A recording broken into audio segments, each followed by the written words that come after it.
हर किसी को खुश रहना हक है। हर किसी की ज़िंदगी में खुशियाँ आए, ये भगवान का वरदान है।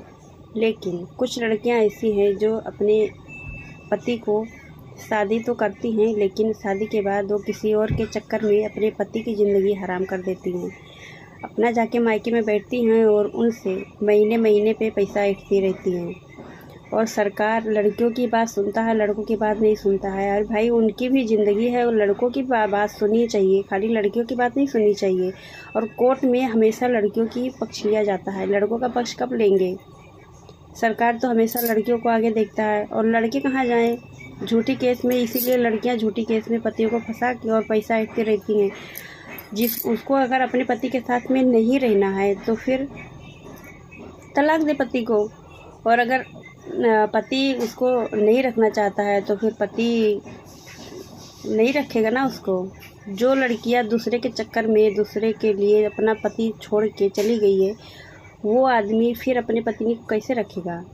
किसी और के साथ में वो अपना ज़िंदगी बिताने के लिए सोच के वो छोड़ के चली गई और फिर वो आदमी फिर अपनी पत्नी को रखेगा? नहीं रखेगा। तो ये बात सुन के मुझे बहुत बुरा लगा। और जहाँ तक ये मुझे लग रहा है कि इस बात को सरकार को गौर करना चाहिए कि ऐसी लड़कियों की पक्ष ना लिया जाए, उनसे उनकी तलाक करवा दिया जाए। और जो लड़कियां पैसा ऐंठ रही हैं वो बंद होना चाहिए। हमारे समाज में कई ऐसी औरतें हैं जो अपने पतियों को गलत उसमें फंसा के और पैसा ऐंठ रही हैं। अच्छी बात नहीं है ये। मेरा तो सरकार से यही गुजारिश है कि इस बात पे भी गौर करनी चाहिए कि अदालत इस बात पे ज़्यादातर लड़कों के पक्ष में ही अपना फैसला सुनाए, लड़कियों के पक्ष में नहीं। लड़कियां तो दूसरे के चक्कर में अपना घर द्वार छोड़ के चली आई।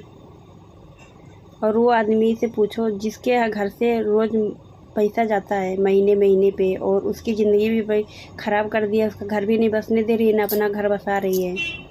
फिर बताइए कहाँ तक हकीकत है? आप सब कमेंट करके बताइएगा कि ये सच है या गलत है। मुझे तो बहुत बुरा लग रहा है भाई। आप लोग कमेंट करके बताइए कि अपनी राय की ये बात सच है, अच्छा है या गलत है। कमेंट करके बताइएगा।